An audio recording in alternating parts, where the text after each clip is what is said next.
up? Pleased to meet you. Nice to know me, Black Avenger Lee Sanders, checking out an all-new weekend edition of the RCWR Show on June 29th, 2013. I hope your weekend is off to a very good start. As always, we've got the chat room open for you all right now over at blogtalkradio.com. Feel free to jump on in there. If you have a question or comment for our guests, you're more than welcome to post those comments there.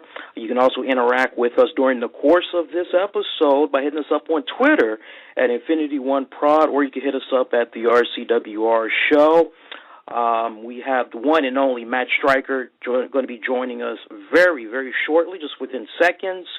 So for those of you that have been looking forward to this interview, I know we had put the tweet out and everything earlier. We can just building up, and it's a good way to end the month of June, as we've had a lot of great guests stop by the show, but it doesn't get any better than our guests. Now, for those of you that may not be a little bit too familiar with him, you don't know your homework that well, I got you covered over here, as he goes as far back to the WWE as 2005. He first appeared as Matt Martell, taking on the Olympic gold medalist Kurt Angle, not once, not twice, but 3 times. To becoming a teacher you just wanted to hate, as he looked at the WWE Universe as his school, as he tried to educate the masses with his infamous classroom segments. I thought those were pretty awesome. 2006 to 2008, he was part of the new ECW, where he feuded with ECW alumni Balls Mahoney, the Sandman. He was also there that he joined the New Breed, which consisted of Elijah Burke, Kevin Thorne, Marcus Corvon, and for you TNA wrestling fans, you know that guy better as Monty Brown.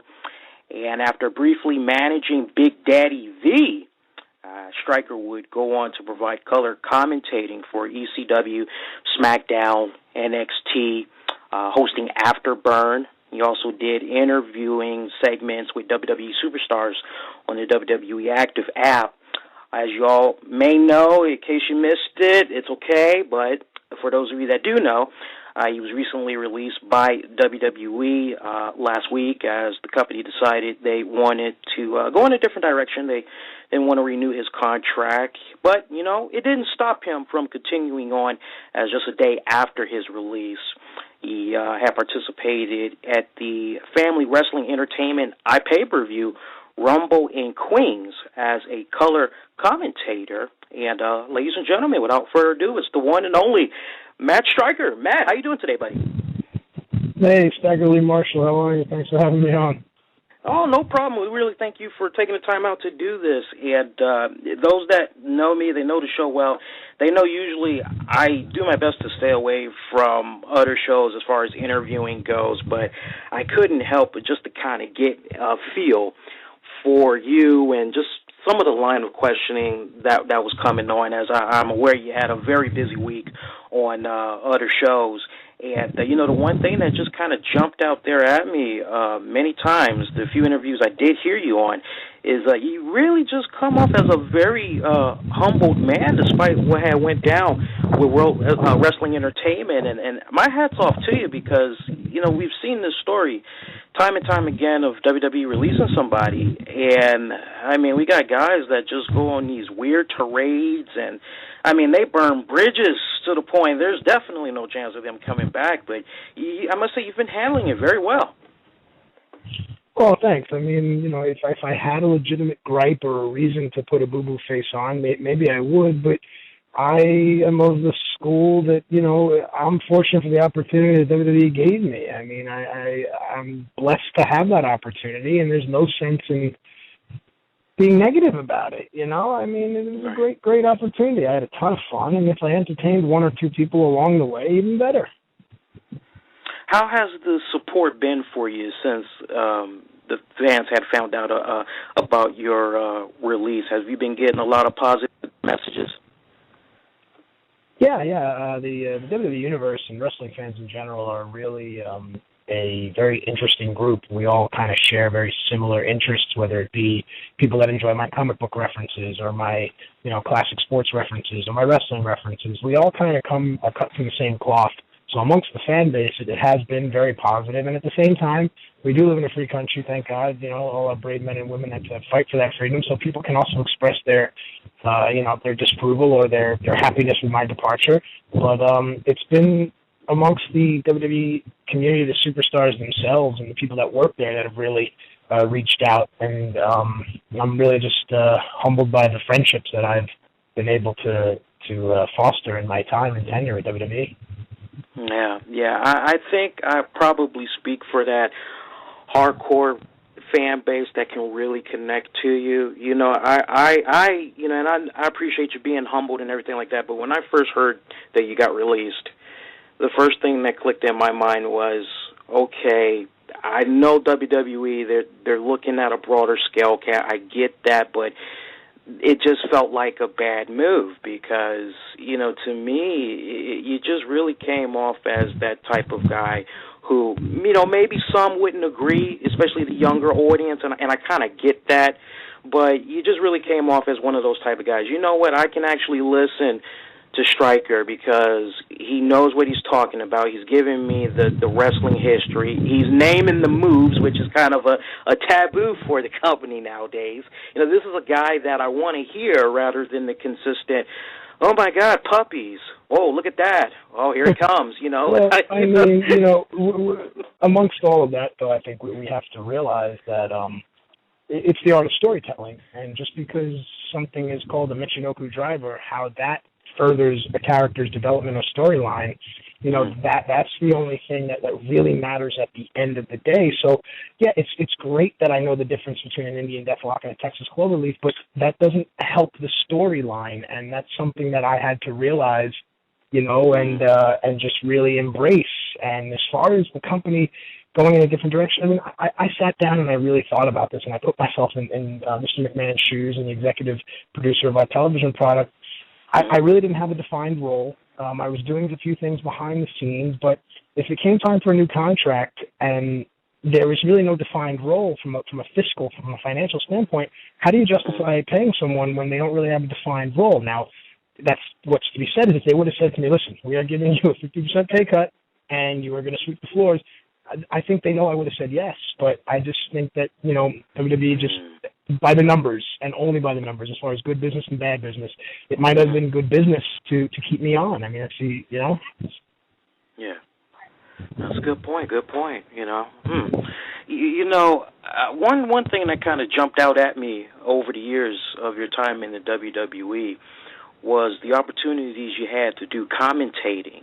You know, we've seen you work with Todd Grisham. We've seen you work with Josh Matthews, even Jim Ross there for a little bit, among others. I'm curious, who did you enjoy working with the most, calling the action? I think everyone had. I did a great interview for the Layfield Report with Jerry Strauss where I ran down the list of people I worked with and listed all the things that I was able to learn from them.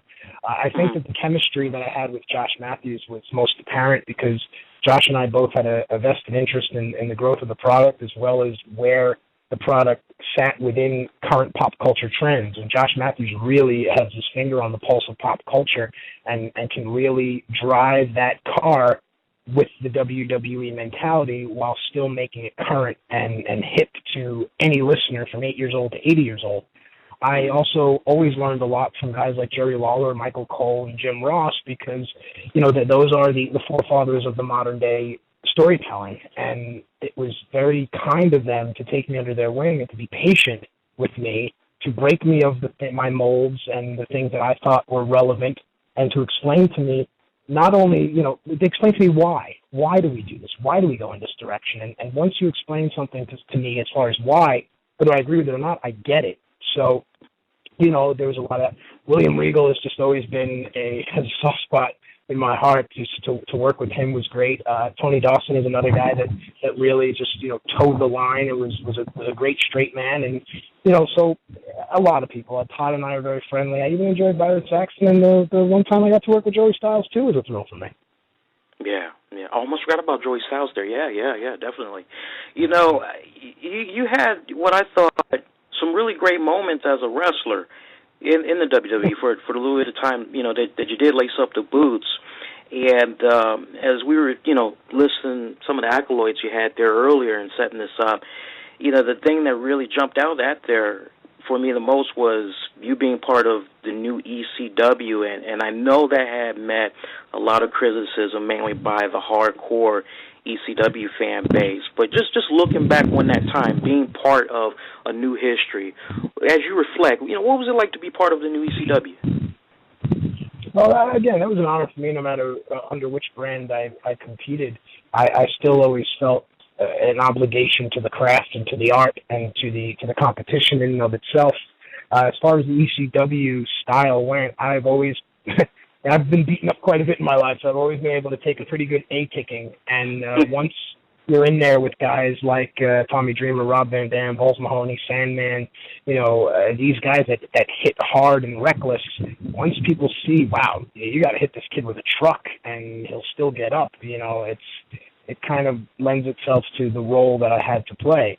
But, with that said, it didn't matter if it was Raw, SmackDown, Main Event, Superstars, ECW, Independence. You're always going to get the same Matt Striker because there might be someone out there that's never seen me compete before. So that's my chance to impress or annoy them, usually the latter. Okay. Good answer there. Was there one particular feud you had enjoyed the most from ECW or just overall in WWE? The rivalries were not only played out on your television screen, the rivalries were also intense in the locker rooms as well as on the road. And there are a few guys that I just did not get along with. The Sandman and I never saw eye to eye, ever. And we still don't to this day. And anytime we cross paths, whether it's professional or personal, all it takes is one look or one thing said between the two of us, and we just start going at each other's throats. Same thing said for Tommy Dreamer. And I have all the respect in the world for Tom for everything he's done. I mean, the guy single-handedly, well, along with Paul Heyman, changed the business, and a lot of people don't realize that. But there's just something that Tommy and I, oil and water, it's almost like it's who can hit each other harder and who can do more to each other to show, hey, I'm still here, I'm tough. And then last but not least is Rob Van Dam. Rob and I the only person who's ever hit me harder than Rob Van Dam, it's a tie between John Cena and Low-Ki. And, those are my personal opinions on those guys. What's it like to see, I don't know how personal you were with Rob Van Dam, but what's it like to see him finally come back home to the WWE in a sense? I think it's great. I think that it's great for the fan base because there's a portion of fans that have never seen this talent compete before, and when they do, they're going to be instant fans. And I think it ignites, it electrifies. You go to the same bar every weekend, and I don't drink, but you go to the same bar every weekend, you see the same people every weekend. After all, it comes old hat, and then that one new girl walks in, and she may only be a 6, but because she's new, she's a 10. Rob Van Dam's going to walk back. Rob Van Dam's going to be the new kid in school, and all the attention is going to be on Rob. He's going to make a lot of the younger superstars better. He's going to push a lot of the established superstars to perform and compete harder. And I just think overall it's a win-win. I sent out a tweet the night it was announced, hashtag good business. It's good business that Rob Van Dam is back in WWE. It really is. It really is. And quite honestly, it just feels right. It's where he belongs. Yeah, and that Money in the Bank pay-per-view coming up in July is going to be one that you don't want to miss because it's something that all your friends are going to be talking about Monday, and you're going to kick yourself that you didn't get it. Yeah. I got a really, really good feeling that's going to be a very magical pay-per-view, and we definitely got to give WWE props because, within recent weeks, they have just, I know they've made a little bit of shake-up with writers and everything, but it just seems like the quality of the show, especially with Raw, it's just been on a completely different level in a good way. And I'm very curious, the current state of WWE in your eyes, where do you see it going a couple of years from now, 3 to 5 years? Who do you see as the top guys of the company? Well, this is where it becomes bittersweet because I think that WWE is on an uptick. And, you mentioned writers. Again, the writers can write all they want. It's the boys that have to go out and execute the intense rivalries and execute the actual in-ring stuff. So a writer can write anything they want, but if someone isn't capable of executing the vision, that's where, it stops. Wrestling doesn't happen on a piece of paper, and that's something that needs to be said. But it's bittersweet for me because I really wish I would be involved in it in the coming years because it's going to be so great. We have so many great young superstars coming up.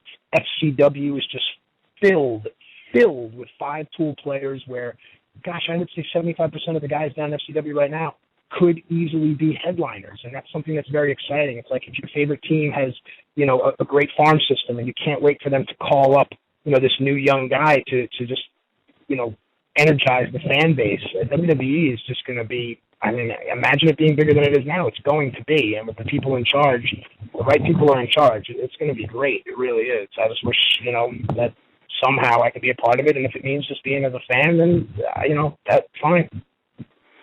You mentioned something, and I definitely want to pick your brain on it. We had Bruno Sammartino on the show a couple of months right before his Hall of Fame induction, and I had asked him the question, and I definitely want to ask you this question. He was very open about Triple H as far as his future being the successor to the Kingdom once McMahon does step down. You've had your run in the WWE, and you've got to work with Triple H, the wrestler. You've got to work with Triple H, the businessman. Do you get the sense that the company is going to be in really good hands with Triple H and stuff once Vince does step down? Yeah, there's a difference between Hunter and Paul, and they're two entirely different people. And right now, Paul is working his way up the corporate ladder, and it's interesting to see how diligent and invested Paul is in learning the other side. Because honestly, if he wanted to, he could just stay Hunter and walk around and say and do whatever he wants. But to the credit of WWE and to the credit of Paul, Triple H, he wants to learn everything from how the camera angles work to how the T-shirts are sold to how that fan in the last seat in the top of the arena is viewing the product versus the guy in the front row. So understand that you have someone that is very, very invested in all aspects of the product. And as far as the in-ring stuff, the guy can do it with his eyes closed, and he can help coach and teach and direct people, and that's second nature. But the fact that he has a willingness to learn something new and climb the corporate ladder, it just shows you the determination that the man has and the passion that he has to see the product succeed. So, yeah, absolutely. When you have someone on board like that that's so invested in the product and the direction that it's going, only good things can come. Mm-hmm. Yeah, no doubt. That's really the same vibe I've been kind of picking up too. There's only so much we can see on TV, but just a few people I've been able to talk to, and just what I've been able to see and gather. Doing my own homework, it really does come off. He truly, genuinely cares for the product and its fans, and he wants nothing but the very best. So yeah, I'm glad you had said that. One other thing I want to mention, let me get a couple of questions in here. I want to just show some love to some of the folks that had some questions they wanted to ask you here. And this came to us from YouTube by one of our loyalists by the name of Nesselmillion. He says, what was the favorite brand that you like to commentate on between Raw, SmackDown, ECW? Did you have a favorite brand? Well, I think the answer I gave as far as a favorite brand to wrestle in also applies to commentary. When you get a chance to commentate Raw, you're calling the World Series. You're calling a John Cena match. WrestleMania, you're calling Shawn Michaels and The Undertaker. But with the same enthusiasm, I liked calling Superstars and ECW. I remember when Sheamus was being groomed on ECW, and I knew, in my heart that Sheamus was going to go on to great things. The fact that I could be in on the ground floor of a product, of a commodity such as Sheamus, and try to build interest and create, multi-dimensions for this character, both of those things are equally as rewarding. So across the board, man, whether it be a Superstars match, watching JTG and Zack Ryder for the 1,000th time, or calling, Undertaker, Shawn Michaels, I approached it all with the same passion and intensity. Okay. And let's see, Dragon Master on Twitter, he has a two-part question for you. One, what was it like working with Booker T on commentary? And he wants to know if you could tell a funny story in the WWE, maybe something folks don't know about. I never had the pleasure of working directly with Booker T on commentary that I recall, but I do remember that as a competitor, a lot of times when your match is done, you return to your locker room if you're fortunate enough to share your locker room with veterans and stuff. As you shower, you get set up, and then you watch the show with these veterans, and inevitably it's like two people sitting on a couch watching a show that they're going to make comments, but those comments are like little pearls of wisdom. Booker would always do commentary in the locker room, so you just knew it was going to be a natural fit. And Booker had a very unique brand. I mean, where else are you going to hear Shucky Ducky? You're not going to hear that anywhere else other out of the mouth of Book. And Booker's a great guy with a great personality, and it showed on his commentary. As far as funny stories go, I mean, gosh, I'd really have to sit down and think. Someone asked me this a couple of weeks ago, and I think my first one that came to mind was I was traveling with a World Heavyweight Champion Hall of Famer that I became friends with, who was notorious for having terrible gas. And we were traveling through, I believe it was Baton Rouge, Louisiana, in the middle of July, so you can imagine how hot it was. And curiously, this guy rolled up the windows. I thought he was going to put on the air conditioner. Rolled up the windows, locked them, put on the heat, and then proceeded to just unload noxious gas in the car, and I could not escape it. And he thought it was the funniest thing in the world, and I, on the other hand, did not, especially when you can taste what he had for breakfast. It's disgusting. Oh, oh man. Oh, my God, that's gross. Oh. Let me show some love to Peter Maloney on Twitter. He was very active. I'm only going to try to pick two for you there, buddy, because he had a lot of questions for you. Let me pick the best two here. What did you enjoy most during your WWE career? Wrestling, commentating, or interviewing? Again, the same answer applies. I think to understand it, you have to understand that, you know, I'm just a kid from Bayside, Queens, New York, that grew up loving wrestling in all facets and all territories. So when I first started, I was a referee. My first 2 weeks of training, I hurt my ankle very badly, and I showed up to our first show at Johnny Rod's school in Brooklyn, and Johnny says, "Oh, what are you doing here? You're hurt. You can't wrestle." And I said, "Can I ref? Can I ring the bell? Can I sell popcorn?" And Johnny just looked at me like, this kid has the bug. This kid has the sickness. And so, again, I mean, geez, whether I refereed, whether I competed, whether I announced, whether I interviewed, whether I managed, whether I just stood there, to have a WWE logo on the screen and my face somewhere on the screen, that was enough for me. You know, it's not lost on me. You know, it really isn't. And I think that's what's been getting me through this whole thing is, man, I never thought it was going to go this far anyway. So, you know, the old saying is, don't cry because it happens. No, don't cry because it's over, laugh because it happened. I don't even know the saying, but you know what I'm trying to say. Yeah. No, I'm with you on that. I totally agree with that answer. I like that. One other question he's got, and I think it's a good one. What was it like to wrestle Kurt Angle in your first two matches? He's got it saying hashtag WWE Dream Matches. Yeah, you know, for a guy like me to go in there and to hang with an Olympic gold medalist who, let's be honest, at any point in time that he wanted to, he could have finished me off. But, you know, I had the luxury of having a trifecta with Kurt, and there's a few other ones that weren't televised. You learn, and if you don't learn from being in there with the best and you don't belong in there at all, it's kind of like, you know, if you're a baseball player and you're and standing on the mound is Roger Clemens. Well, I mean, I know the fastball's coming. Let me see if I can hit it. And if he throws it again, let me see what I learned from swinging and missing on the last one. I learned a lot from Kurt Angle, a lot. And Kurt and I have very similar body structure, so I also learned a lot physiologically about how things will look on camera versus how they feel in the ring, positioning yourself in the ring, just little things that, you know, I'm a student of the game. I go back, I watch film a lot. I go back, and I know there's no more tapes. But you go back, you watch your matches, and you see, I don't like the way that looked, or that couldn't have been as effective as maybe if I did it over here, or I did it at this point in the match. So for me, it was bang, on-the-job training right away, and here's a very advanced level that I'm learning at. Okay. Some recent news I thought that was interesting, and I definitely want to get your take on this one. I'm going to ask you a two-part question, and this just comes from me. We saw that it's looking as though TNA Wrestling's Taz seems his contract might be up for a renewal, possibly. And I know there's been many people that's been very vocal about his commentating, and they prefer better.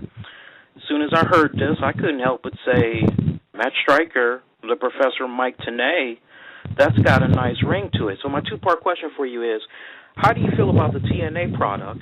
And if they would ask you to take a position with them, maybe commentate or just what have you, what's your take on that? Well, a lot of guys that I came up with compete under the TNA banner, and you know, I like what those guys do. I didn't have much of an opinion on the product during my time working elsewhere, and it wasn't because of a preference. It had to do with time. You know, I didn't really have a lot of time to invest in that product the way I would want to. I have taken more notice of it now just because I like wrestling, and I like to watch wrestling. And, you never say never. Anything can happen, and I'm never going to turn down an opportunity, whether it comes from the Maury Povich show or it comes from TNA. If it's something that I can be passionate about and it can be lucrative enough for me to take care of the people that I need to take care of, I'd be remiss if I said, oh, no. Oh, yes. I love the sport. I love the art. I love the entertainment. So, let's see what happens. You want to hear God laugh? Tell him your plans. So, I don't know. I got one last question for you as we're wrapping this up. What advice would you give to some of these new backstage interviewers, the Renee Youngs, and, because they really have been coming off on TV, wet behind the ears, and I could just imagine that they've got some serious nerves because they just got to be on the spot-on perfection, as they got those cameras and knowing millions of people are watching them. What advice would you give for them to have some type of longevity in the WWE? Well, I don't know how, through which eyes you judge as far as how they appear to be wet behind the ears or anything like that. Everyone that takes this job has to have a passion and an individuality, and they have to have some moxie, and they have to have some guts. Don't be afraid. But the most important thing is to remember that it's not about you. It's about the talent. And try not to do anything unless the direction is to do something where, it's about you, where you're going to steal the spotlight, where you're even going to take a little bit of the spotlight, because nobody's paying money or buying tickets to see an interviewer. And that's something that, it's a harsh, rude awakening for me. And with someone like Renee, you mentioned, I've worked with Renee. Her instincts and her wit are fantastic, and she's very smart, and she's very engaging. So I expect great things once her personality begins to develop and WWE realizes the commodity they have within her. But, yeah, if you're there to be an interviewer, then do that. Interview. If you're there to be a commentator, do that. Commentate. If you're an on-air talent or a character, then do that. But just know your role, as The Rock would say, and that's my best advice. And just be passionate about it and have fun, man. You can get hit by a bus tomorrow. That's right. You only live once. Yeah, you're absolutely right. That's the mentality I live by every day. You got any upcoming events you're going to be doing? Let the folks know what you all got planned there. Just plug away, man. There's a few things coming up. I'll be doing some independent shows throughout July and August for various promotions, and they will be promoting them. And if you want to get in touch with me, it's FOR Matt Striker with an I at Gmail. Exploring some opportunities, some on-air broadcasting opportunities, some commercial stuff, some acting stuff, some voiceover work. You might hear my voice on TV and say, I know that voice somewhere. Some stunt work as well as some teaching. And, who knows? Maybe I'll pop up on your TV somewhere down the line. Maybe I won't.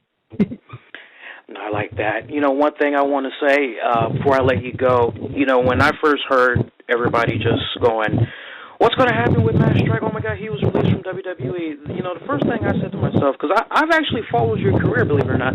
I actually followed you from the moment you made your debut. Yeah, I enjoyed you because I like your quirkiness. I like the intelligence you bring to the table. So I was automatically, hey, I like this guy. I was attracted to you.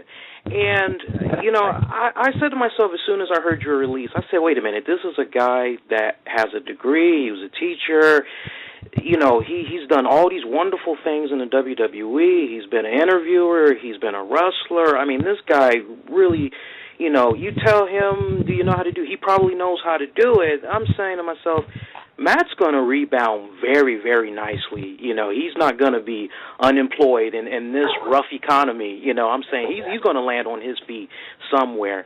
And I think the interview that you gave to PW Insider, the very first interview you gave, talking about your release and all that, I love how a day after your release, you're at that event for FWE.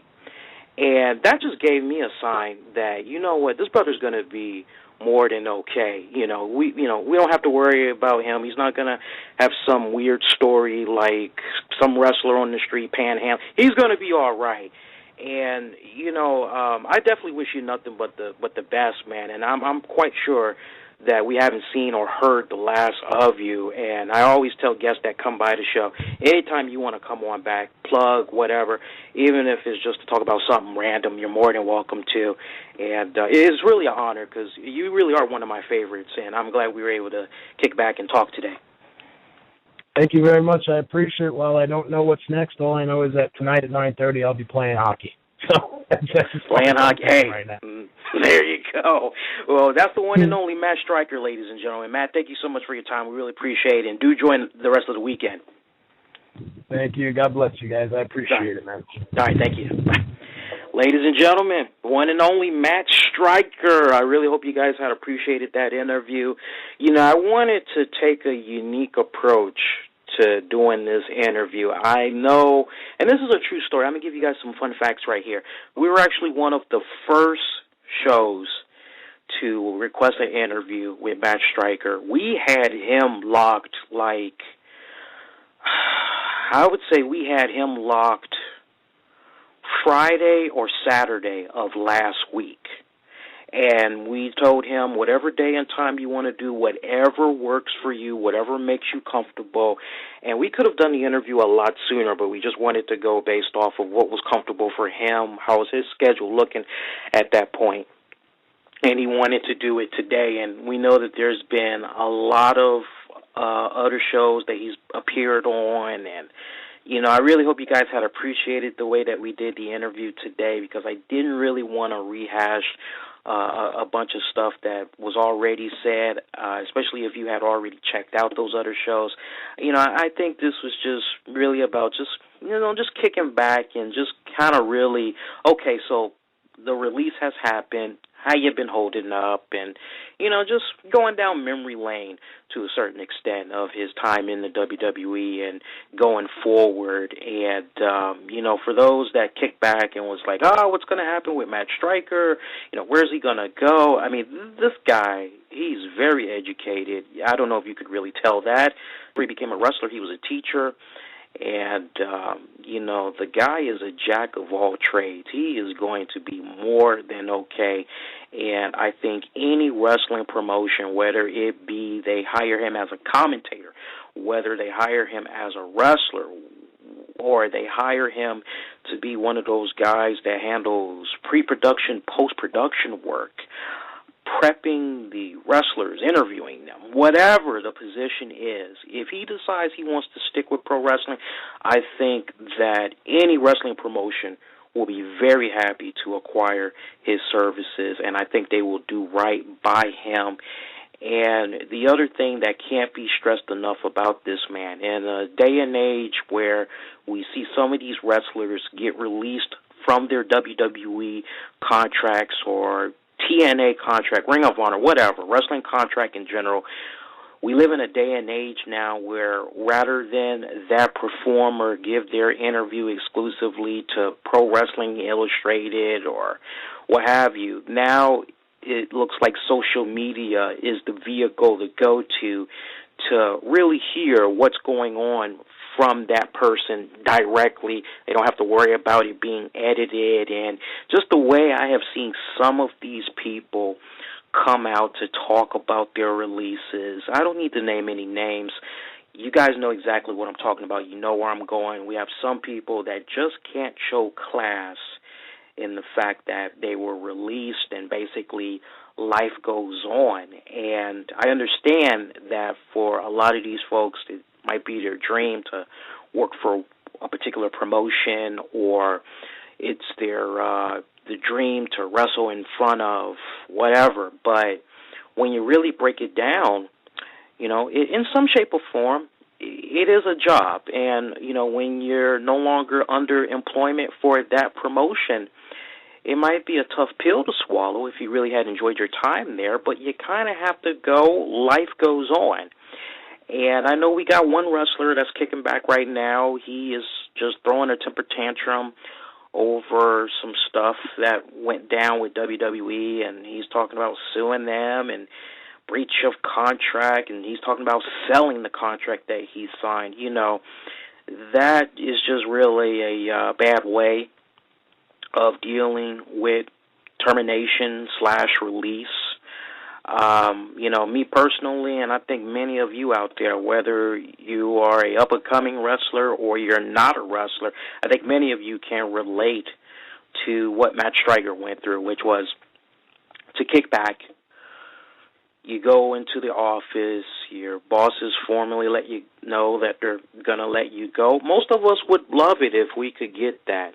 Some of us, we unfortunately don't really have that luxury. Some of us have to find out that we're being let go another way, and sometimes it could be a little nasty, but we hold our head up high and we say, okay, this sucks, but we're going to land very nicely given what all we have on our resume.